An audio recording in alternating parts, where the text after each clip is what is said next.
वहाँ पे folder wise या कोई भी हायरार्की वाइज चीजें नहीं है। तो वहाँ पे क्या हो रहा है कि आप डायरेक्ट ऑब्जेक्ट से कम्युनिकेट कर रहे हैं और ऑब्जेक्ट जो है रीड और राइट जो है आपका वो डायरेक्ट वहां पर हो रहा है। सेकंड जो हम लोगों ने देखा था वो देखा था ब्लॉक स्टोरेज को, जो ईबीएस था। तो ब्लॉक स्टोरेज क्या कहता है, जैसा उसका नाम है, it will divide all the data in sets of particular blocks. अब सेट्स ऑफ पर्टिकुलर ब्लॉक्स बोले तो मतलब क्या, जैसे कि हम लोग ईबीएस वॉल्यूम जब अटैच करते हैं तो हम लोग के पास एक रूट ईबीएस वॉल्यूम होता है जो एक अटैच होता है, और एडिशनल भी हम लोग अटैच कर सकते हैं। इट मीन्स कि we have separate set of data present in separate set of blocks which can be attached and detached and can be used multiple of places and multiple of time if we want. So कहीं ना कहीं जो data आपके अगर root volume वाले पर है वो डेटा आपको दूसरे आपके ईबीएस वॉल्यूम जो होगा, मान लीजिए ईबीएस वॉल्यूम आप अपने एप्लीकेशन के लिए अटैच किए हैं, तो उस पर वो रिफ्लेक्ट नहीं करेगा। इट मीन्स कि जो डेटा पहले वाले में है वो वहीं पर प्रेजेंट रहेगा और वहीं पे वो सेफ रहेगा, उसको वो जोन बन जाएगा। कहीं ना कहीं अभी हम लोगों ने दो पॉइंट देखा जहां हम लोग डेटा को डायरेक्ट एक्सेस कर रहे हैं ऑब्जेक्ट ओरिएंटेड। सेकंड जो हम लोगों ने देखा as a volume, as a chunk of data हम लोग कर रहे हैं, वो हो गया हम लोग का ब्लॉक स्टोरेज। आज जो हम लोग डिस्कस करने जा रहे हैं वो है हम लोग का file system. Again it is another kind of storage which we have. और क्यों है फाइल सिस्टम? तो सबसे पहले फाइल सिस्टम का जरूरी है when ever you want your data in certain hierarchy.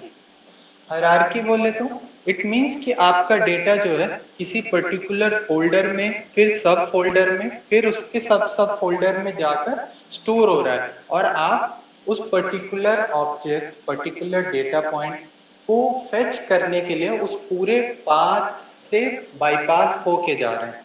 जैसे मान लीजिए कि आपने एक फाइल सिस्टम बनाया है जिसका नाम रखा है आपने स्लैश होम जीरो ऐप, और वहां पे आपने रखा है लॉग्स। तो आप देखें, आप डायरेक्टली लॉग्स में जो फाइल्स होंगे आपके वहां नहीं जा सकते हैं, क्योंकि वैसा कोई डायरेक्ट एक्सेस आपका वहां पे नहीं होगा। अगर आप ब्लॉक स्टोरेज के थ्रू सोचेंगे कि वॉल्यूम में ही तो है, तो वहां पे फिर चंक ऑफ वॉल्यूम अवेलेबल है, आपको कोई एक डायरेक्ट पिन पॉइंट नहीं मिलेगा। इट्स लाइक कि आप तीर छोड़ रहे हैं, आपको नहीं पता किधर जाएगा। तो कहीं ना कहीं हम लोगों को फाइल सिस्टम की जरूरी पड़ती है if you want data to be in a structured manner, hierarchy manner. So most of the आपके लैपटॉप्स हो गए वो आपके ईएफएस पे वर्क करते हैं। मोस्ट ऑफ दी आप लिनक्स पर जो ब्लॉक स्टोरेज अटैच करते हैं, on top of that again we will be using the file system only. क्योंकि आप देखेंगे कि जब आप वॉल्यूम अटैच करते हैं कोई भी, आप मान लीजिए 100 GB एडिशनल अटैच किए जिस पे आप अपना पूरा एप्लीकेशन रन करना चाहते हैं, प्रोजेक्ट रन करना चाहते हैं, तो उस केस में क्या हो रहा है कि आप सेपरेट फोल्डर्स बनाते हैं। एक आपका डिप्लॉयमेंट फोल्डर हो सकता है, एक आपका कॉन्फ़िगरेशन फोल्डर हो सकता है, एक आपका लॉग फोल्डर हो सकता है, एक आपके जो हो सकते हैं यूटिलिटी फोल्डर्स हो सकते हैं। और अगर आपके एप्लीकेशन के डिफरेंट कंपोनेंट्स हैं, आप कंपोनेंट वाइज सेपरेट सेग्रीगेशन कर रहे हैं, तो कहीं ना कहीं आप जो है उस पूरे बेस वॉल्यूम पे हायरार्की क्रिएट कर रहे हैं। And that hierarchy which we create is what is known as the file system. So mostly people who are working in Linux environment will see the file systems. How does it work? Again, if it is on Windows also, in your laptop PCs, if you will see, वहां पर भी जो है file system आपको prominent दिखेगा। जब आप desktop पे क्लिक करके डाउनलोड्स में जा रहे हैं, वहां फोल्डर सब फोल्डर, कहीं ना कहीं आप वहां पर यूजर इंटरफेस के थ्रू वही ईएफएस को देख पा रहे हैं। तो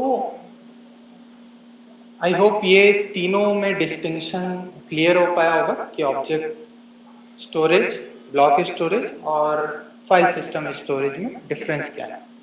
लास्ट एक और स्टोरेज टाइप होता है जो मोस्टली इस लेवल पे हम लोगों को जरूरी नहीं पड़ेगा, that is kind of containers.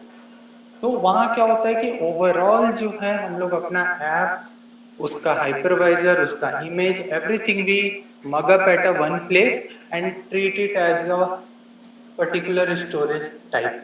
तो वो आपका वहाँ पे कंटेनर का कॉन्सेप्ट आता है जो आपका कंटेनराइजेशन एंड ऑर्केस्ट्रेशन में काम आता है। तो आई होप यहाँ तक सबको ये पॉइंट क्लियर होगा। किसी को यहाँ तक में कोई क्वेश्चन तो पूछ सकते हैं। और मीनवाइल आप में से कोई भी AWS अकाउंट में अपने लॉगिन करें तो वहाँ पे हम लोग देखेंगे कि EFS को हम लोगों को किस तरीके से क्रिएट करना रहता है और कैसे उसको फिर हम लोग माउंट कर सकते हैं अपने EC2 इंस्टेंस। तो आप में से कोई भी जो भी अभी अपने लैपटॉप पर हो तो वो लॉगिन कर सकता है। जी, मीनवाइल किसी को कोई क्वेश्चन तीनों के डिफरेंस में कि ब्लॉक स्टोरेज, आपका फाइल सिस्टम और ऑब्जेक्ट स्टोरेज में, क्योंकि ये क्वेश्चन फ्रिक्वेंटली पूछा भी जाता है हर जगह। All of three are being used. आप अगर किसी भी ऑर्गेनाइजेशन में वर्क कर रहे हैं या करेंगे तो तीनों टाइप के डेटा से आपको डील करना होगा।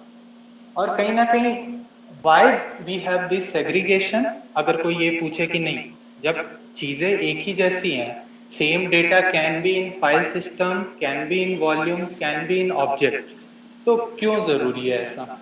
It totally depend on the use case, why you are using the particular data and in which manner.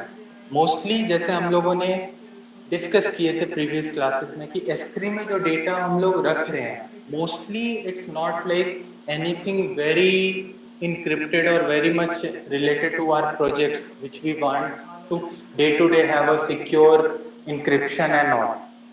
तो कहीं ना कहीं वहां पे आपको डायरेक्ट ऑब्जेक्ट चाहिए, इट्स लाइक अ फाइल आपको मिल जाए, कोई ऐसा लॉग रखा है वो पुल हो जाए, टार फाइल है, जार फाइल है आपके, वो पुल हो जाए। तो यू जस्ट डोंट केयर कि वो किस पर्टिकुलर हायरार्की में होना चाहिए। सपोज आप अपने डिप्लॉयमेंट S3 पे अपलोड कर रहे हैं, आप इस चीज से कंसर्न नहीं है कि वो डिप्लॉयमेंट जो है एक पर्टिकुलर फोल्डर में होकर ही जाएगा तभी मैं रखूंगा। आपका कंसर्न है कि वो प्रॉपरली अपलोड हो जाना चाहिए, प्रॉपरली डिप्लॉय के टाइम पे पुल हो जाना चाहिए, फिर आपके एप्लीकेशन या सर्वर पे पुश हो जाना चाहिए। तो अगर मैं आपका शेयर करूं क्या? मैं कोई शेयर कर रहा है या मैं शेयर करूं? जी, जो भी लॉगिन कर लिया आप शेयर कर सकते हैं। लॉगिन कर लिया वो, हाँ। हाँ। तो रुक जाओ एक मिनट, शेयर कर मैं कर रहा हूँ। आप कर रहे हो?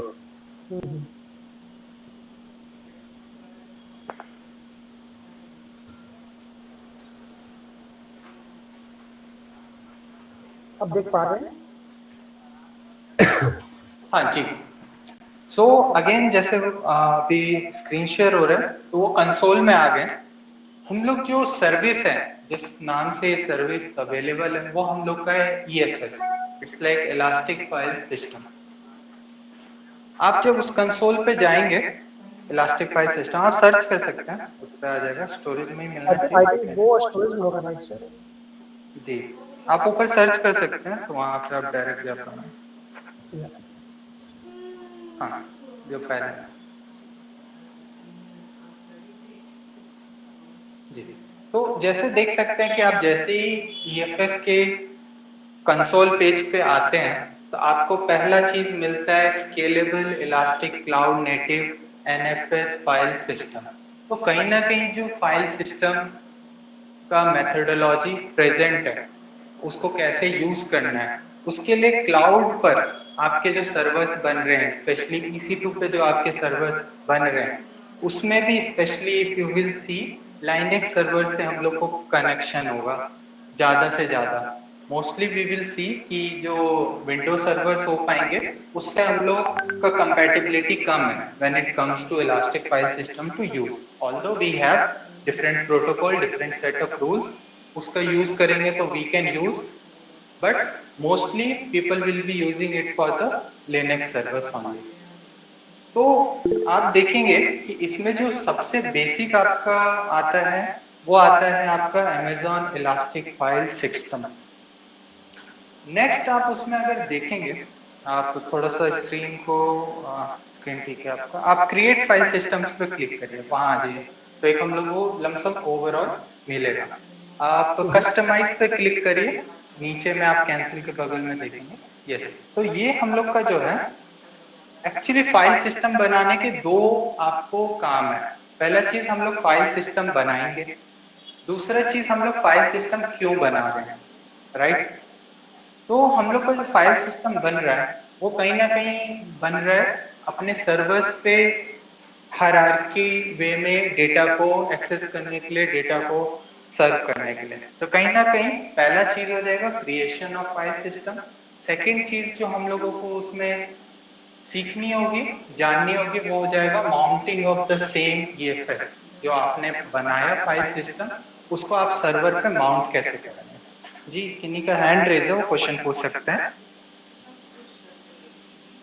सूरज I guess. Yes sir.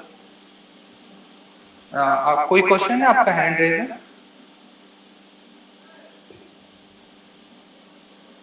No sir, sorry sir. हाँ इट्स फाइन। सो हम लोग देखेंगे सबसे पहले फाइल सिस्टम को क्रिएट करने का। तो कहीं ना कहीं हम लोगों को कुछ चीजों का ध्यान रखना होगा जो फाइल सिस्टम को हम लोग बनाते हैं तब। जैसे सबसे पहला है कि naming is the optional thing, क्योंकि name is like just for your reference. हम लोगों को ध्यान देना है कि कौन चीजों पर हम लोग का फोकस एक्स्ट्रा होना चाहिए। Name is like optional, wherever you will see optional it's like in your hand for your better visibility for your project. Anything you want to add or sum up it would be required. सबसे important चीज जो आता है वो है file system type. आप file system type कैसा रखना चाहते हैं। फाइल सिस्टम जो हम लोग बना रहे होते हैं यहाँ पर कहीं ना कहीं अगेन बनता ये एक पर्टिकुलर VPC के अंदर है, लेकिन कहीं ना कहीं उसको हम लोग जो है मल्टीपल अवेलेबिलिटी जोन प्लस अगर क्रॉस रेप्लिकेशन रूल जैसा S3 में हम लोग बैठाते थे वैसा कुछ अगर EFS में अचीव करना चाहेंगे तो कहीं ना कहीं हम लोगों को चेक करना होगा कि हम लोग फाइल सिस्टम को है कैसा बनाना चाहते हैं। अगेन आपको यहाँ पर दो ऑप्शन है, एक है regional, it means it will be in multiple AZs. Second आपका है one zone, it will be like in a single zone where you will create. आप मान लीजिए AZ1 को सेलेक्ट किए, US ईस्ट AZ1, तो आपका फाइल सिस्टम वही रहेगा। दोनों में एक्चुअल डिफरेंस क्या आ जाता है आपका? एक्चुअल डिफरेंस आपका आ जाता है अगेन कि स्केलेबिलिटी या रिलायबिलिटी के ऊपर, कि अगर in case any particular availability zone is not available और वो आप ही का अवेलेबिलिटी जोन है जिसमें आपने अपनी सर्विसेज बनाई है, तो कहीं ना कहीं for that particular duration of time आप लूज कर जाएंगे अपना डेटा जो है फॉर टाइम भी, although it may be retrieve या हो सकता है कि कुछ डेटा लॉस हो सकता है ड्यूरिंग दैट टाइम। तो अगेन दोनों में आपको चीप जो है वो वन जोन पड़ेगा cost wise when you will be using it, but regional जो है वो स्टैंडर्ड में हम लोगों को चूज करना चाहिए। और इससे क्या है कि आपको मल्टीपल ऑफ अवेलेबिलिटी जोन्स मिलते हैं, ड्यूरेबिलिटी आपकी इंक्रीज होती है, और कहीं ना कहीं when you are working in a organization, when you are making a actual real time project with real time clients, तो कहीं ना कहीं आपके लिए डिजास्टर रिकवरी, ड्यूरेबिलिटी, ये सब चीजें काफी इंपॉर्टेंट हो जाती है। बियॉन्ड द कॉस्ट जो है those things come as a basic standard to follow. तो हम लोग जो है नेम में डेमो दे सकते हैं या डेमो EFS, आप कुछ भी नाम दे दीजिए। यस, फाइल टाइप में हम लोग इसको रीजनल रखेंगे, कोई वैसा फर्क हम लोगों को यहाँ पे अभी नहीं पड़ेगा। सेकंड है ऑटोमेटिक बैकअप। सो यहाँ पर क्या है, आपको डायरेक्ट ऑप्शन आता है ऑटोमेटिक बैकअप का। इट मींस कि जो भी आपके फाइल सिस्टम पे डेटा रहेगा at certain point of time उसको वो AWS जो है S3 पर बैकअप कर लेगा। तो हम लोगों को अभी ना कोई डेटा क्रिएट करना है ना कुछ, we are just doing it for sake of demo. तो हम लोग इसको अभी अनेबल ऑटोमेटिक को अनचेक कर देंगे। आपको वो देगा वार्निंग कि it is recommended to create backup policy, ठीक है, बाद में देखा जाएगा if it will be required. Second है लाइफ साइकिल मैनेजमेंट। अगेन जैसे मैं आपको बताया कि ऑब्जेक्ट स्टोरेज, फाइल स्टोरेज या ब्लॉक स्टोरेज, तीनों एक साथ वर्क कर रहे होते हैं and there is like a very fine line difference between them. तो कहीं ना कहीं जब आप देखेंगे लाइफ साइकिल मैनेजमेंट की बात आती है तो आपको याद आएगा कि यार ये तो आपका S3 में था, वेयर वी वर डूइंग कि हाँ स्टैंडर्ड से इनफ्रीक्वेंट, इनफ्रीक्वेंट से आर्काइवल, आर्काइवल से डीप आर्काइवल, इस तरीके के प्रोसेस कर रहे थे। तो जी, आपका फाइल सिस्टम हायरार्की पे वर्क करेगा, लेकिन कहीं ना कहीं बैकएंड पे वो स्टोर आपका S3 में होगा। तो कहीं ना कहीं आप देखेंगे कि किस तरीके से एक स्टोरेज के ऊपर दूसरा स्टोरेज वर्क कर रहा होता है together and it build different, आप एक तरीके से कह सकते हैं सर्विस क्रिएट कर देते हैं। तो यहाँ पे क्या है कि लाइफ साइकिल मैनेजमेंट, मतलब आप जो भी फाइल्स ला रहे हैं, यूजली आप देखेंगे कि यूज केस क्या है आपका फाइल्स का। यूजली हम लोग हायरार्किकल फाइल में क्या रख रहे हैं, मान लीजिए कि आपका एक एप्लीकेशन है जिसपे आपके 10 कंपोनेंट है। कंपोनेंट बोले तो आपके 10 फीचर्स हो सकते हैं, और जब भी आप उस पर टेस्टिंग करते हैं तो कहीं ना कहीं आपको आउटपुट में कुछ फाइल क्रिएट होते होंगे, जनरेट होते होंगे। मान लीजिए कि आप लाइफ इंश्योरेंस पे वर्क कर रहे हैं, तो आप हो सकता है कि डिफरेंट टाइप के लाइफ इंश्योरेंस को टेस्ट कर रहे होंगे बैकएंड में, कि अगर किसी का कार एक्सीडेंट हो जाता है तो उसका इंश्योरेंस प्रीमियम और उसका PDF कैसा आता होगा, या किसी का हॉस्पिटलाइजेशन है तो उसका कैसा आता होगा। तो there would be separate type of test you or sanity which you will be doing at your level, और उसके आउटपुट फाइल्स क्रिएट होंगे। कहीं ना कहीं वैसे आउटपुट फाइल्स जो होते हैं वो हम लोग किधर स्टोर करते हैं, तो हम लोग फाइल सिस्टम पे स्टोर करते हैं, where you can check it at a back end as well कि आउटपुट जो है वो डिजायरेबल है या नहीं, उस तरीके से। या मान लीजिए आपने टेस्ट केस में इंटर किया ऑल द डिटेल्स और कोई PDF ही जनरेट नहीं हुआ, तो that would be very tricky situation जब वो रियल टाइम कस्टमर के सामने होगा, राइट। मान लीजिए कि आपने कोई परचेज किया और इनवॉइस ही आपको नहीं मिल पा रहा है, यू विल फ्रीक आउट कि ऐसा क्या हो गया। तो कहीं ना कहीं ये सब टेस्टिंग जो होती है वो सब फाइल हम लोग स्टोर करते हैं अपना फाइल सिस्टम में। तो कहीं ना कहीं आफ्टर अ सर्टेन टाइम वो डेटा आपको उतना जरूरी नहीं होता है। दैट्स व्हाई यू विल सी कि लाइफ साइकिल मैनेजमेंट जो है वो लगाया जाता है। आप देखेंगे कि इसमें दिया हुआ है कि 30 डेज बाद इनफ्रीक्वेंट में डाल दो, 3 महीने बाद आर्काइव में डाल दो, और ट्रांजिशन जो है वो दिया हुआ है कि कब फाइल को दोबारा स्टैंडर्ड स्टोरेज में डालने का है। मान लीजिए कि आपका 6 महीने पे ऑडिटिंग होता है, तो 6 महीने पे आप अपने सारे आउटपुट्स को रिव्यू करेंगे, तो आप वहां दे सकते हैं कि सारे फाइल्स को अगेन आप स्टैंडर्ड में ले आए, मतलब कि डायरेक्ट उसको फ्रिक्वेंटली आप उसको पुल कर पा रहे हैं या यूज कर पा रहे हैं। तो कहीं ना कहीं ये जो चीज है वो आपके ऑर्गेनाइजेशन, आपके यूज केस पे डिपेंड करता है। 30 days, 90 days, it is just given as a standard. आप देख सकते हैं कि मिनिमम टू मैक्सिमम कितना है। आप अगर उसको स्क्रॉल डाउन करके उसका बार ओपन करेंगे तो आपको दिखेगा। हाँ, तो आप देख सकते हैं कि आपको 30 डेज, 90 डेज, 60 डेज इस तरीके से दिया हुआ है। और अगर आप पहला ट्रांजिशन रखते हैं उतना, तो नेक्स्ट कितना आप रख पाएंगे, तो उस तरीके से आपको दिया हुआ रहता है कि आप कितना चूज कर पाएंगे और क्या है। तो ये अगेन आपकी कंपनी की पॉलिसी पे, आपके प्रोजेक्ट की रिक्वायरमेंट पे टोटली डिपेंड करेगा कि आप कब और कैसे करना चाहते हैं। जैसे आप अभी चेक कर रहे हैं तो आप देख सकते हैं कि अगर आपने पहला ट्रांजिशन 270 डेज चुना तो आर्काइव में उससे पहले नहीं जा सकता है वो।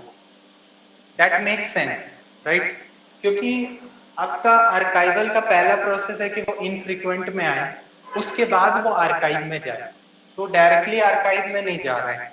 तो कहीं ना कहीं वी हैव टू चेक कि आप किस तरीके से कितने दिन डेटा रखना चाहते हैं।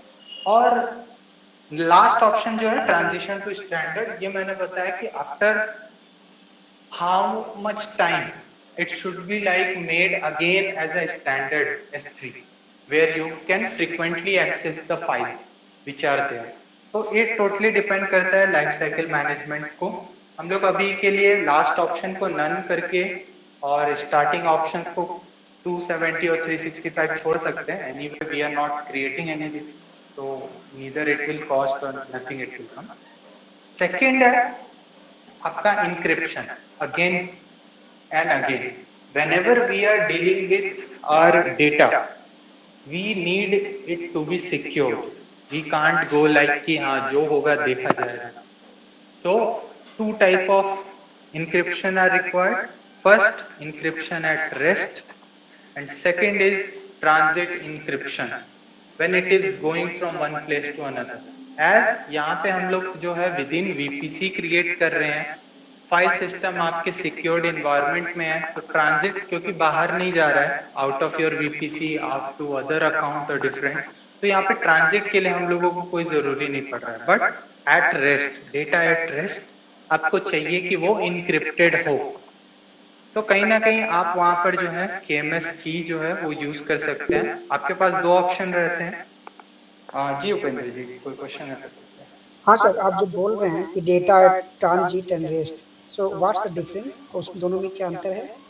जी, तो जैसा आप देखेंगे डेटा एट रेस्ट जब हम लोग बोलते हैं, इट मींस कि डेटा आपका जो है सोर्स और डेटा आपका जो डेस्टिनेशन पर है वो सिक्योर्ड होना चाहिए. When we are talking about securing the data at source point and destination point, then we are talking about encryption of data at rest, because वहाँ मूवमेंट नहीं होगा. वहाँ मतलब आपका घर है, आपने चीजें रखी हैं, आप चाहेंगे कि घर में ताला लगा है ताकि कोई चीज उठा के नहीं ले जाए. तो इट्स लाइक दैट.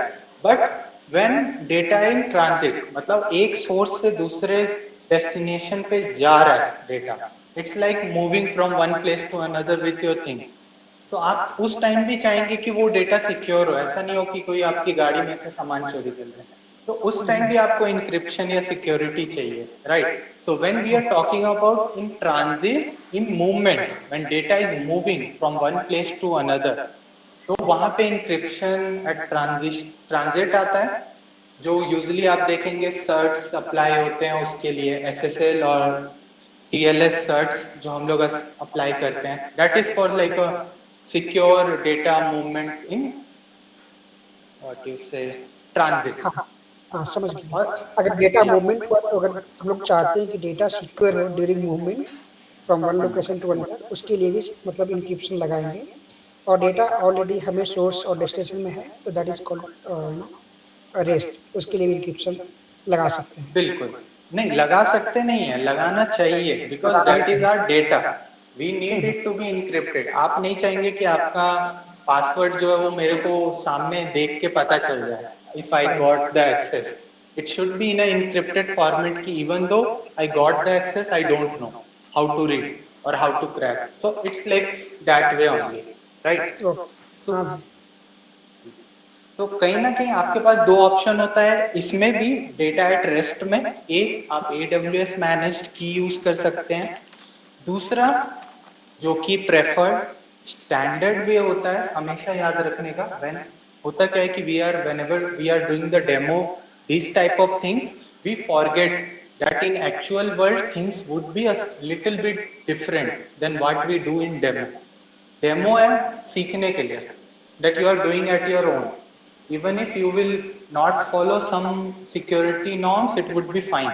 But आप ऑर्गेनाइजेशन, आप क्लाइंट के लिए वर्क कर रहे हैं, वहाँ पे आप ऐसा स्टेप नहीं ले सकते जहाँ पे उनका डेटा वल्नरेबल हो जाए. That would be costly to you as well and to the client as well.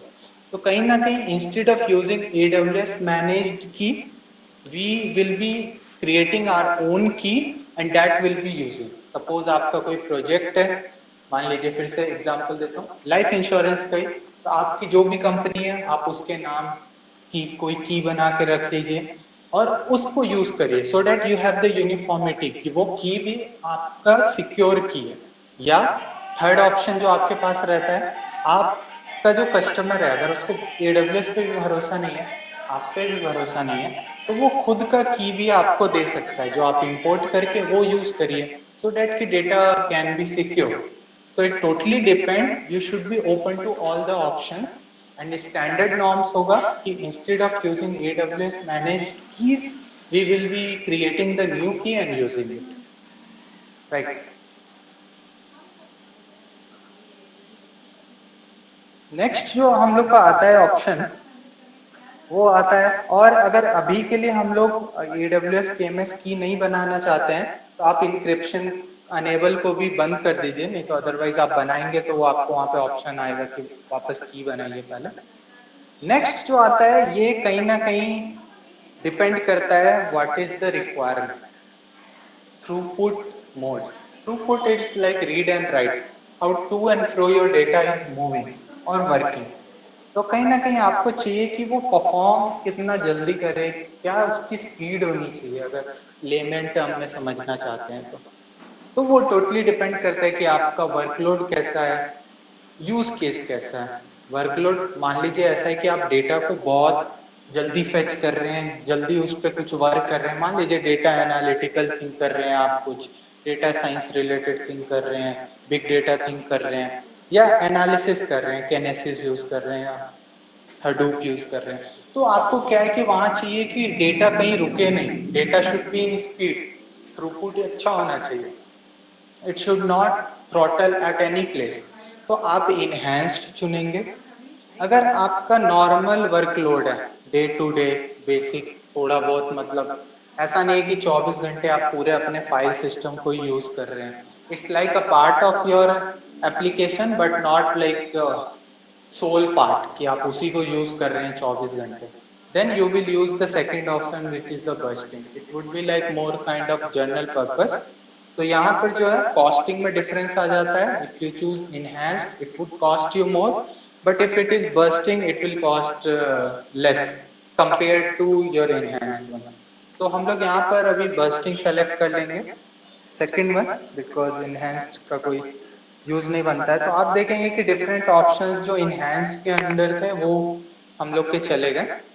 Next उसमें भी आता है कि परफॉर्मेंस मोड कैसा रखना है। तो जैसा है कि अगर आप चाहते हैं तो नॉर्मल रखिए, it's like normal in the sense जैसे आप मोबाइल यूज करते हैं आपके पास डिफरेंट मोड होते हैं, नॉर्मल मोड, गेमिंग मोड, उसी तरीके से मान के चलिए कि वो डेडिकेट कर देता है फिर आपके पूरे पार्ट को कि वो स्टोरेज ऑप्टिमाइज करे, राइट। तो अगर जनरल पर्पस वर्क है जहाँ पे आप day to day task kind of कर रहे हैं, तो it is recommended and it will be good enough. But आप चाहते हैं कि नहीं जितना स्पीड हो सके उतने स्पीड में डेटा ट्रांसफर हो या रीड राइट करे, then you can use the max input output. Again it depends max input output आप क्यों यूज करना चाह रहे हैं। तो मोस्टली हो सकता है कि सेम फाइल सिस्टम को 10-15 लोग एक साथ टेस्टिंग कर रहे हो, मान लीजिए 10 कंपोनेंट पे 10 लोग अलग अलग जगह से टेस्टिंग कर रहे हैं और सेम टाइम पे डेटा फेच कर रहे हैं। फाइल सिस्टम तो आपका एक ही है, हो सकता है माउंटिंग 10 जगह पे हुई भी है और 10 लोग वहां से फेच कर रहे हैं, तो वहां पे आपको हो सकता है कि स्पीड अच्छी बनी रहे या सबके लिए सेम स्पीड थ्रूपुट की बनी रहे, तो आप मैक्स इनपुट आउटपुट को यूज करेंगे। लेकिन इन नॉर्मल केस हम लोग जनरल पर्पस के साथ आगे बढ़ जाते हैं। नेक्स्ट है tags, again it's optional. Tags आपका just for your reference it would be helpful कि आप किसने बनाया वो अपना नेम दे सकता है, क्रिएटर और कौन सा, किस इन्वायरमेंट के लिए आप बना रहे हैं, SIT, UAT, टेस्ट, प्री प्रॉड, TT, MO, वो आप पे डिपेंड करता है कि आपका प्रॉड है, प्री प्रॉड है या डेव है। नेक्स्ट उसके साथ अगर आप इसको ऑटो डिप्लॉयमेंट या किसी चीज़ से सर्च करना चाहते हैं, जैसे AWS रिसोर्स मैनेजर से आप उसको देखना चाहते हैं या AWS config as a security tool use करके आप वहाँ पे चेक करना चाहते हैं, तो tagging would come helpful, but otherwise it is like a optional thing only, more or less people won't be using unless and until it's kind of EC2 where you are using it for auto scaling, जहाँ पे आप ये बताना चाहते हैं कि tag के through वो पता करे कि which servers are there. So that is like a totally optional thing. We can leave it, go to the next page. Next पे आप क्लिक कर सकते हैं। Okay, throughput must be elastic. Okay, इसको आप बेसिक स्टैंडर्ड पे change कर दीजिए जो स्टार्टिंग था 30 और 90 डेज, तो it would be like fine.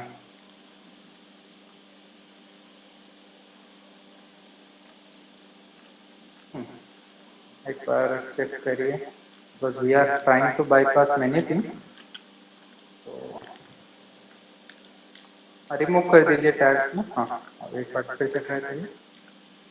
still it is going to that one only. Okay, क्या आ रहा है? Throughput mode must be elastic. Okay, throughput mode must be elastic. Oh.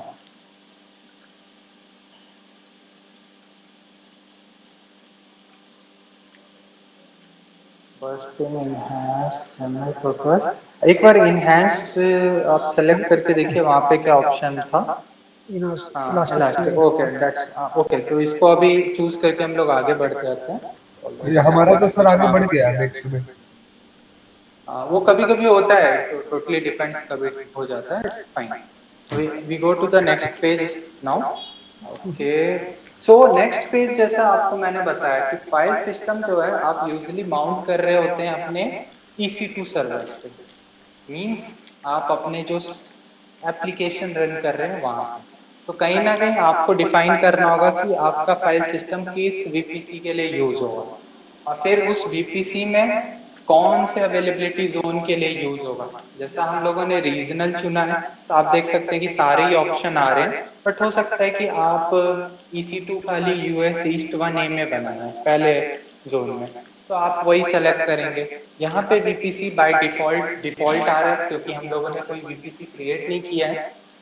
लेकिन in real case, whenever you will be using your own CIDR range to create your own VPC. Default is not recommended to use because most of the time default जो होता है वो people अपने personal demo ये सब के लिए किसी डिफरेंट अकाउंट में यूज कर रहे होते हैं, तो इट इज रिकमेंडेड कि आप वो CIDR रेंज को यूज नहीं करें। बट स्टिल यहाँ पे हम लोगों को कोई प्रॉब्लम नहीं है। जी उपेंद्र सर एक चीज पूछना था कि जब हम लोग EC2 इंस्टेंस क्रिएट करते हैं तो वहाँ पे जो हम VPC डिफाइन किए होते हैं, the same VPC we can use here right in EFS। True, और वही देना होगा। If you are giving the different VPC, suppose आपने डिफॉल्ट में अपना फाइल सिस्टम डिफाइन किया है कि डिफॉल्ट VPC में यूज करना, और EC2 आपने अपना खुद का एक माई VPC पर्सनल VPC नाम से बना दिया है, there you can't mount it, so that issue will come because उसको मिलेगा नहीं। हाँ, एक और क्वेश्चन है, तो अगर वहाँ पे जो भी हम इंस्टेंस बनाए हैं बेसिकली डिफॉल्ट जोन में बनाए हैं जैसे नॉर्थ वर्जीनिया राइट, और यहाँ पे जो हम बना वो सर्टेन एबिलिटी जोन के लिए है, बट यहाँ पे जो हम सिलेक्ट कर रहे हैं वो डिफरेंट जोन सिलेक्ट कर रहे हैं, तो कुछ प्रॉब्लम क्रिएट होगा?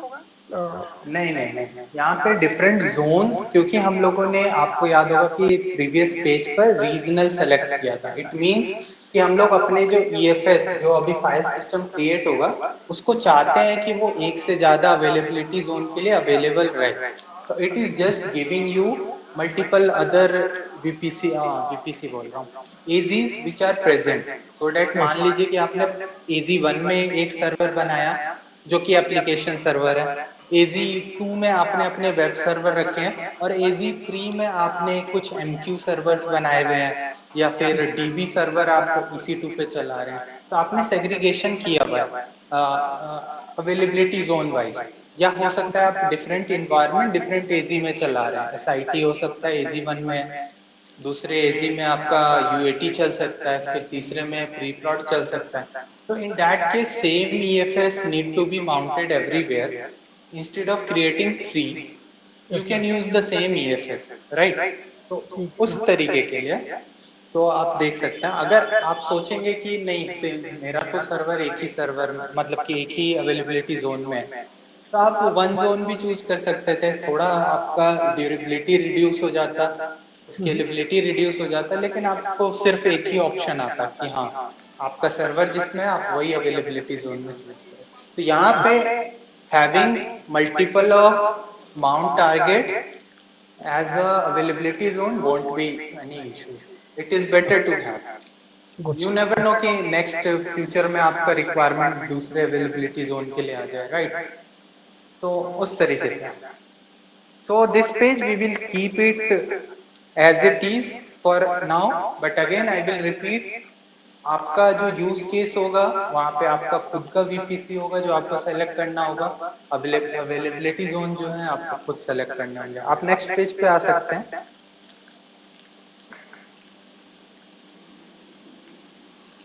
तो यहाँ पे जो है नेक्स्ट पेज जो है आपका यूजली फाइल सिस्टम पॉलिसीज पे डिपेंड करता है। तो किसी भी सर्विस में हम लोग देखते हैं कि ये पॉलिसीज बहुत जगह आती हैं। हम लोगों ने वैसे देखी आईएम पॉलिसीज के बारे में पढ़ा, वो जाना, लेकिन जब रिसोर्स पॉलिसीज लगाने आते हैं तो क्यों ऐसा देता है जब आईएम है ही हम लोग के पास। मान लीजिए कि किसी भी पर्टिकुलर सर्विस को आप 100 लोगों से एक्सेस कराना चाहते हैं और अगर वो 100 लोगों को आपको परमिशन देना होगा इस फाइल सिस्टम को एक्सेस करने का, इंस्टेड ऑफ दैट आप ये लगा सकते हैं सेम पॉलिसी उस सर्विस के ऊपर कि कोई भी आए इस पर्टिकुलर साइडर लिंक से या ओवर द इंटरनेट अलाउ कर दो। That would be easy. That's why we have this role based also, resource based also, user based also. So we have a different types of policies. Every policy have a different use case. In most of the case we won't be using any file system policy here, क्योंकि ये आपका जो है inside the server restrict कर देता है। जैसे आप देख सकते हैं कि prevent default access by root access by default, read only access by default, anonymous access कोई कर रहा है तो वो आप प्रिवेंट करें, इन ट्रांजिट इंक्रिप्शन होना ही होना चाहिए। तो कहीं ना कहीं दीज ऑल आर रूल्स। तो अगर आप कोई भी रूल लगाएंगे तो हो सकता है कि when you are working for the very first time it would cause some cost and you will be thinking कि रूट यूजर से जा रहा हूँ तो हो नहीं पा रहा, फाइल डिलीट कर रहा हूँ तो हो नहीं पा रहा, क्रिएट कर रहा हूँ तो हो नहीं पा रहा। तो यू विल सी कि वो सब डिफरेंसेस आते हैं। इसलिए file system policies if not required from your project we will leave it as it is and move to the next page where we will see the review and create। तो आप next page पे आ जाइए। तो यहाँ पे सबसे बढ़िया और अच्छी चीज क्या है कि आपको रिव्यू पे मिलता है कि आपने कौन से फील्ड में क्या भरा है, राइट, और साइड में लिखा हुआ है कि इज एडिटेबल और नॉट। इसका मतलब जो पे यस लिखा है आप एक टाइम पे चेंज कर सकते हैं, means post creation you can change, but wherever it is written no. It means जैसे आप देख सकते हैं कि आपका परफॉर्मेंस मोड आपने अगर जनरल पर्पस चूज किया, you can't edit it. These things sometime people overlook.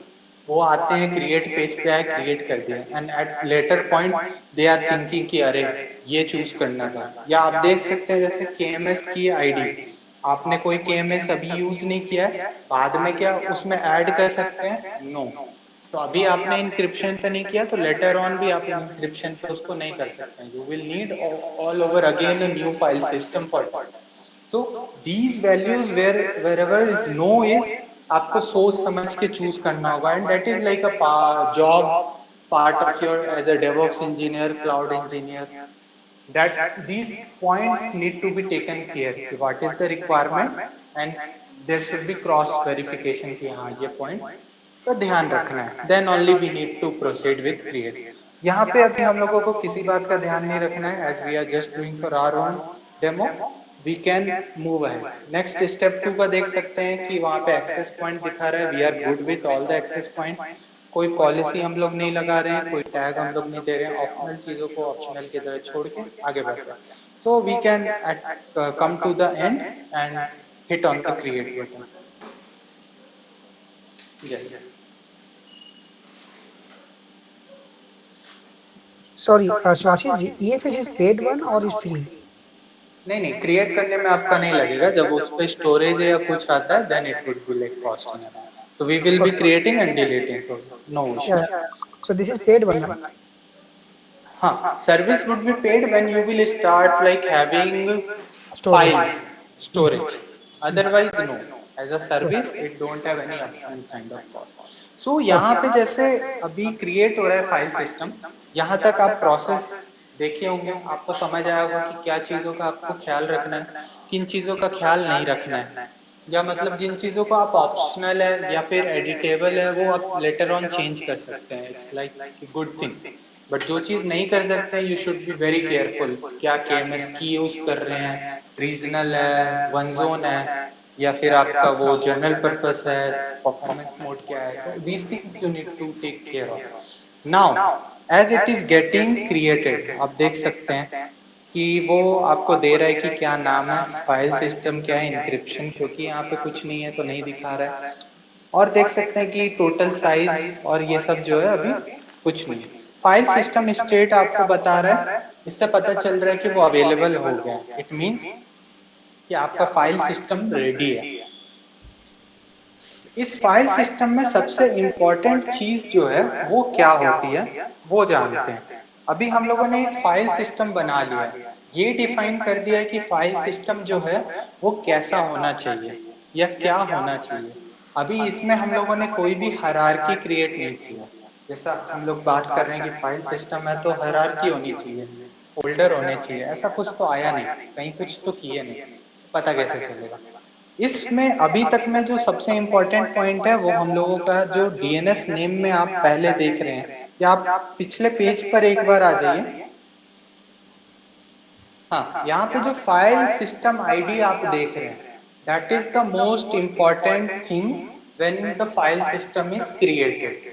वो आपके लिए सबसे सिंगल मोस्ट इम्पॉर्टेंट चीज हो जाता है, क्योंकि उसी से आप आइडेंटिफाई करते हैं अपने फाइल सिस्टम को। जैसा मैंने बताया था कि नेम ऑप्शनल है, किसी को कोई लेना देना नहीं है, आप नेम नहीं भी देते तो चलता। Anyway it will create a file system ID that is unique. each and every time when you will create this file system id won't be similar to anyone using in their environment. So this is what for the mounting we will be using. तो like कि mount करना है तो कैसे पता चलेगा कि कौन सा फाइल सिस्टम माउंट करना है। तो उसके लिए हो गया कि फाइल सिस्टम आईडी जो है that is a one single important thing which we get and we should understand that this will be using. Okay, second चीज जो मैं आपको बोल रहा था, हाँ आप आ जाइए उसमें फिर से फाइल सिस्टम पे क्लिक करके नीचे आ जाइए। नीचे आप देखेंगे कि मोस्ट ऑफ द चीजें जो है वो आपको ठीक है, आप समझ रहे होंगे। एक्सेस पॉइंट पे आ जाइए आप। हाँ, आपको जो मैं बात कर रहा था हायरार्की की, like there should be a folder type of system, sub folder type of system, file system type of system, यहाँ पे वो क्रिएट होता है। कहीं ना कहीं अब आप बताएंगे कि जब आप माउंट करेंगे अपने पर्टिकुलर पूरे फाइल सिस्टम को, तो किस तरीके से वो जो है वो पर्टिकुलर पाथ होना चाहिए, वो पर्टिकुलर पाथ कैसा दिखना चाहिए। मान लीजिए कि आप स्लैश UAT स्लैश SIT ऐसा एक माउंट पॉइंट बनाते हैं, राइट। तो कहीं ना कहीं आप जो है उसको एक पर्टिकुलर हायरार्की का पाथ दे रहे हैं। इट मीन्स डिफरेंस क्या है, थोड़ा सा यहाँ पे समझने का कोशिश करिएगा। अगर आप एक्सेस पॉइंट नहीं देते हैं, इट मीन्स कि आप कोई हायरार्की डिफाइन नहीं करते हैं। और अभी जाके अगर इस फाइल सिस्टम को माउंट कराते हैं हम लोग किसी EC2 सर्वर पे, क्या होगा, माउंट हो जाएगा, नो इश्यूज। लेकिन वो क्या होगा कि डायरेक्ट जो वहां पे आप फोल्डर बनाए हैं बस उस पे माउंट होगा। इट मीन्स उसके अंदर जो आप सब फोल्डर्स या कुछ भी बना रहे हैं that is not the part of your file system, right. मान लीजिए आपने कोई एक्सेस पॉइंट नहीं बनाया और आपने जाके एक स्लैश रूट पाथ पे कर दिया, रूट डायरेक्टरी पे कर दिया, क्या इशू आएगा। आप अगर उस रूट डायरेक्टरी में वहां जाके बना रहे हैं MNT slash share slash UAT slash SIT slash life insurance slash date, ऐसा पाथ बना रहे हैं बाद में, और वहां पे फाइल आप डाल रहे हैं, पहला चीज है कि गिरेगा नहीं आपका फाइल वहां पर आफ्टर एनी टेस्ट, क्योंकि वो पाथ नहीं है आपका माउंटिंग का, वो डायरेक्ट स्लैश रूट पे गिरेगा।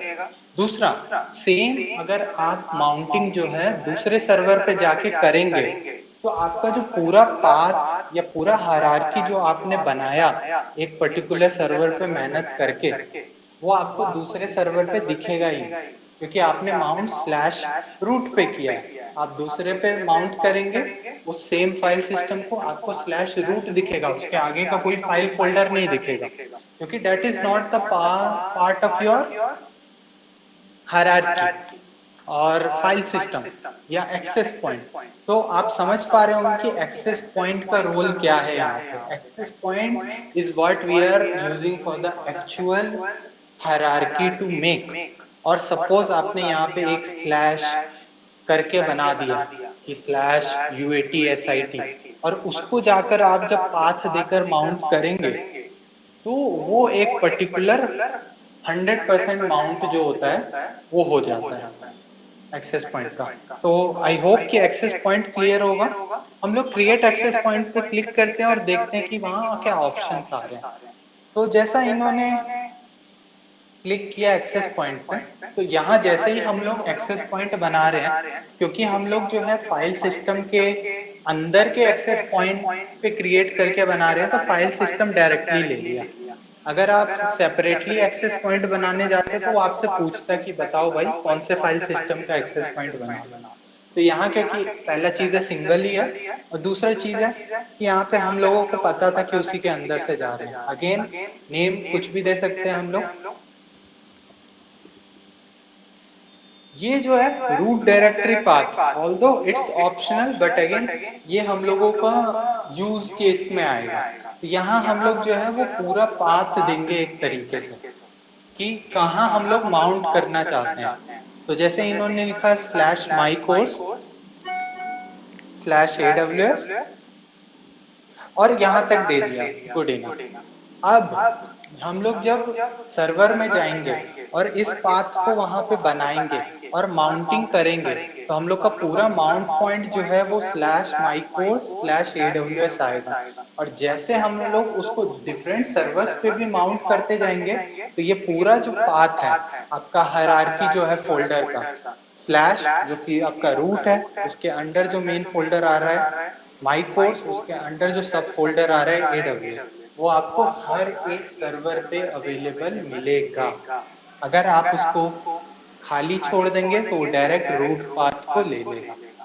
नेक्स्ट चीज जो आप देखेंगे कि POSIX यूजर और ग्रुप आईडी का दिया हुआ है।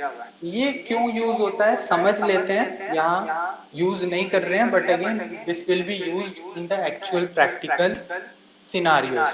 मान लीजिए आप यूजर जब बनाते हैं किसी भी नए सर्वर पे, तो आप देखेंगे कि आप पहला एप्लीकेशन यूजर बना रहे हैं या बैच यूजर बना रहे हैं, वेब यूजर बना रहे हैं, तो आप चाहते हैं कि डैट यूनिफॉर्मिटी बनी रहे हर सर्वर पे। आपका पहला यूजर जो है वो EC2 रहता है, दूसरा यूजर रूट रहता है, इस तरीके से आपके यूजर कुछ तो डिफॉल्ट बनते हैं, फिर आप बनाना शुरू करते हैं। तो आप जब जाएंगे और चेक करेंगे /etc/password पे ऑक कमांड लगा के, तो आपको दिखेगा कि यूजर्स के अपने ग्रुप आईडी और यूजर आईडी है। तो वो यूजर आईडी और ग्रुप आईडी जो है यहाँ पर दिया जाता है। मान लीजिए आपका यूजर है ऐप यूजर और जिसका यूजर आईडी है 1003, तो हम लोग यहाँ यूजर आईडी दे देंगे 1003।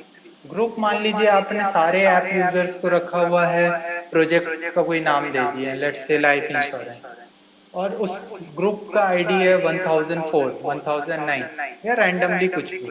और अगर वो यहाँ पे हम लोग जो है डिफाइन करते हैं, ग्रुप आईडी में भी वो नाम नहीं होगा आपका, हाँ ग्रुप आईडी में भी वो नाम नहीं होगा आपका, वो वहाँ पे नंबर ही होगा जो है 1009, 1005 उस तरीके से। ऑल्दो तो यहाँ पे आप देख सकते हैं कि आप ग्रुप आईडी या नंबर दे रहे हैं, तो इससे क्या होगा कि आप जितने भी सर्वर पर जाएंगे तो वो इसी पर्टिकुलर 1003 पर जो यूजर होगा और ग्रुप आईडी जो 1009 होगा उसको लेकर फाइल सिस्टम को माउंट करेगा। सपोज आपके डिफरेंट सर्वर पे यूजर आपने ऊट पटांग तरीके से बनाए हैं कि किसी पे अपने नाम से पहले बना लिया है, किसी में एप्लीकेशन के नाम से पहले बना लिया है, और अगर आप वहाँ पे 1003 दे रहे हैं और 10 सर्वर पे 10 अलग यूजर है 1003 से, तो वो जो फाइल का परमिशन मतलब ग्रुप और ओनर जो होगा वो ये पर्टिकुलर 1003 वाला जो है वो बन जाएगा, जो कि मुश्किल होता है बाद में एडिट करना। तो ऑल्दो यहाँ इस केस में जो है हम लोग इसको छोड़ सकते हैं, क्योंकि ऐसे भी हम लोग को नहीं पता कि कौन से यूजर जो है वो क्रिएट करेंगे हम लोग और बनाएंगे। जी उपेंद्र। हाँ सर, जस्ट ए क्वेश्चन कि यहाँ पे जो हम लोग यूजर आईडी स्पेसिफाई कर रहे हैं ये पार्टिकुलर यूजर के लिए राइट, और अगर हमें 10 यूजर्स स्पेसिफाई करना पड़ेगा तो क्या हमें कॉमा देकर 10 यूजर क्रिएट करना होगा, या फिर हमें सेम एक्सेस पॉइंट यूज करके मतलब माउंट यूज करके यहाँ पे डिफरेंट यूजर आईडी देना पड़ेगा, क्योंकि ये तो ग्रुप नहीं लेवल नहीं है।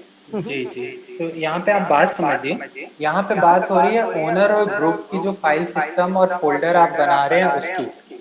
जब आप यूजली आप अपने कंसोल में जाते होंगे तो देखते होंगे हर फाइल और फोल्डर का अपना ओनर और ग्रुप रहता है, राइट। तो कहीं ना कहीं आप किसी भी फाइल को 4 या 2 ओनर नहीं देते हैं ना, एक ही ओनर देते हैं। वो राइट। पर्टिकुलर यूजर हो सकता है कि 2-3 ग्रुप में अवेलेबल हो। मान लीजिए कि आपने कोई यूजर बनाया, ऐप यूजर, वो आपका हो सकता है कि किसी पर्टिकुलर एसआईटी ग्रुप में भी है, और बाद में वो हो सकता है कि आपका कोई प्रोडक्ट का यूटिलिटी का ग्रुप है उसमें भी है। तो ग्रुप के लिए आपके पास मल्टीपल ऑफ आईडी इस वजह से है कि हो सकता है कि आपका यूजर 2 या 3 ग्रुप का पार्ट हो, लेकिन ओनर सिंगल ही होगा। तो उसका आईडी जो है इसलिए सिंगल दिया हुआ है। और वो आईडी जो है वो रहता है, मान लीजिए आप जेबॉस यूजर बना रहे हैं, अपाचे यूजर बना रहे हैं, इंजीनिक्स यूजर बना रहे हैं, तो उसको कौन सा आईडी नंबर मिला हुआ है वो आईडी नंबर हम लोग दे रहे हैं। तो ऑल्दो ये अभी ऑप्शनल है, it will be required in practical cases. अभी आपने बस रैंडमली फिल कर दिया, वो अच्छा किया डेमो के लिए, लेकिन अभी आप सबको हटा दीजिएगा, क्योंकि पहला चीज है कि यूजर्स नहीं क्रिएटेड होंगे, हम लोग के पास कोई सर्वर भी नहीं है। और अगर यूजर हम लोग क्रिएट करेंगे तो कहीं ना कहीं हम लोगों को यूजर क्रिएट करके उसको ये पर्टिकुलर ग्रुप आईडी पे चेंज करना होगा। तो again that will come into like little bit of Linux administrator task.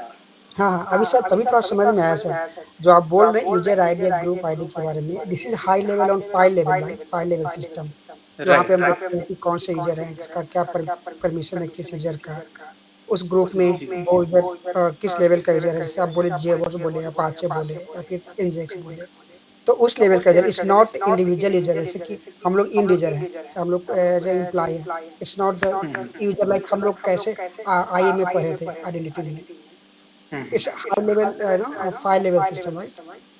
Right right. ये एंड यूजर जो यूज कर रहे हैं उसके लिए नहीं है, it's like inside the Linux server who is acting as a user. So for them it will be used. So there you will go in vi etc sudo or file, you can see कि कौन से group में कौन सा user ID है आपका particular user का, if that is present और not.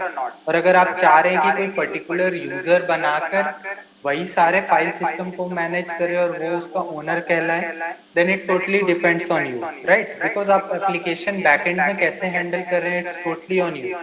Usually we will be providing the same user जो आपके पूरे एप्लीकेशन के लिए भी एक्ट कर रहा है। मान लीजिए आप एप्लीकेशन अपना जेबॉस पे चला रहे हैं, राइट, तो आप कोशिश करेंगे कि आपके फाइल सिस्टम का भी ओनर कौन हो, जेबॉस हो, so that there should not be any conflict कि अगर इंटरनली आपका एप्लीकेशन कोई फाइल फेच करना चाह रहा है तो उसको परमिशन डिनाई नहीं आ जाए कि तुम तो ओनर नहीं हो, कौन हो तुम, राइट। एज अ रूट तो आप सब जगह जा सकते हैं, लेकिन जो रूट यूजर नहीं होगा, एप्लीकेशन तो रूट यूजर पे रन नहीं कर रहे हैं, वो तो पर्टिकुलर प्रोसेस आईडी ले रहा है पर्टिकुलर यूजर का, एप्लीकेशन सर्वर से या बैच सर्वर से या आपका वेब सर्वर से।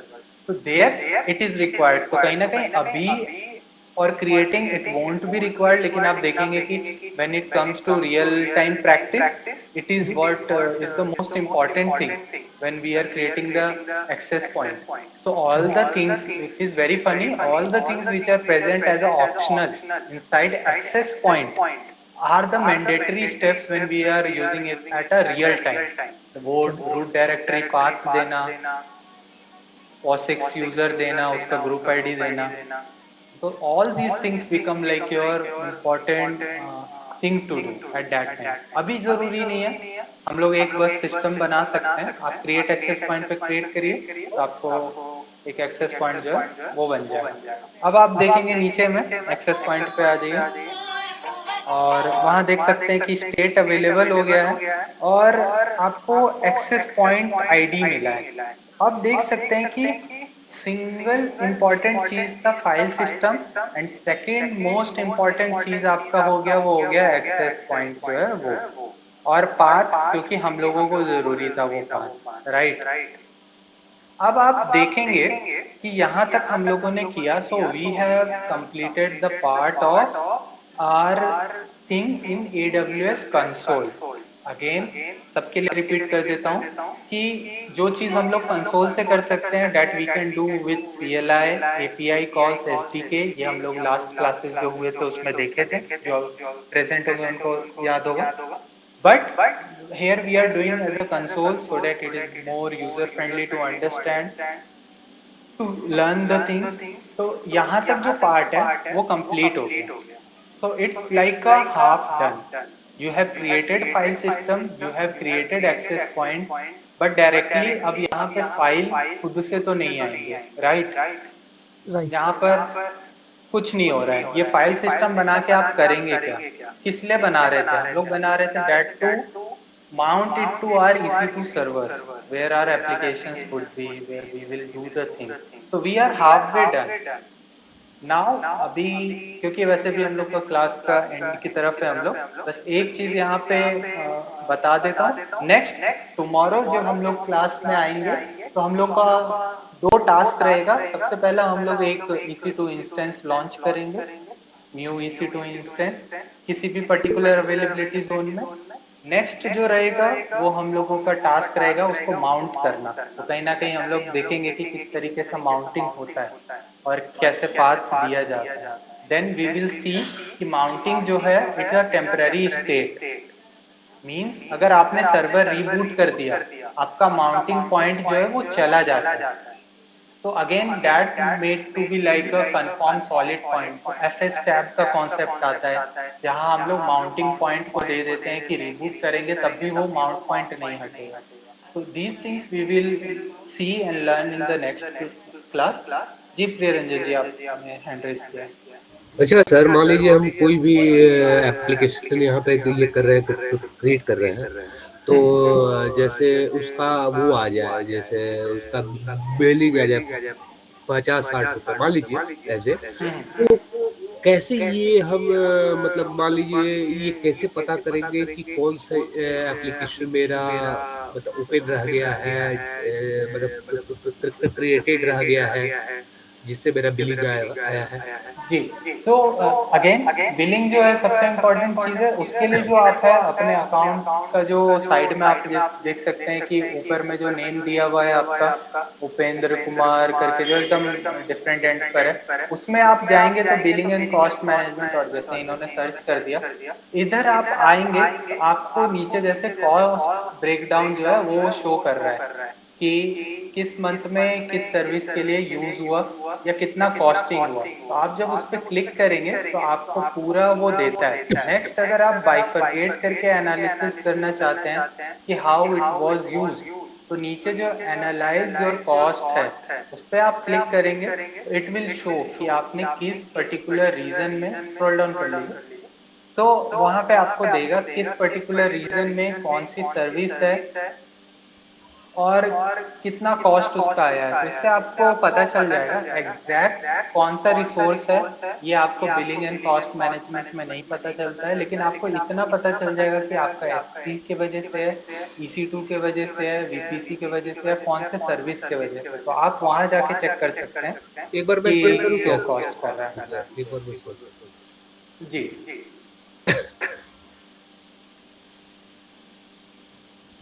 और यहाँ पे भी दिखाई देगा कि सो फार हम कितने सर्विस यूज किए हैं और हाँ किस सर, सर्विस का एक बार देखिए तो मेरा शेयर है. हाँ जी. ठीक है. और अब ऐसा ये खोल लिया बिलिंग एंड कॉस्ट होम में. अब इस पे कहाँ जाना है? बिल आप में. आए हैं क्या ये लॉगिन करके? आप पे रूट यूजर जाइए ना, अपना यूजर, मेन यूजर. मैं यहीं से सर्च मार लिया हूँ. नहीं नहीं प्रिय रंजन जी, आपको क्या करना होगा कि for watching all the cost and billing management if it is not configured otherwise, तो आप जो है मेन यूजर से ही चेक कर पाते हैं. तो कहीं ना कहीं जैसे अभी अमेजोन नहीं नहीं आप अभी जैसे अमेजोन टेस्ट यूजर से हैं, आपका जो खुद का रूट यूजर रहा होगा जो आप मतलब जिससे अकाउंट क्रिएट किए होंगे, आप जब उससे लॉगिन करके चेक करेंगे तो आपको बिलिंग और कॉस्ट जो है वो शो करेगा. तो ये अमेज़न टेस्ट से ही हम ये वो किए थे क्रिएटेड.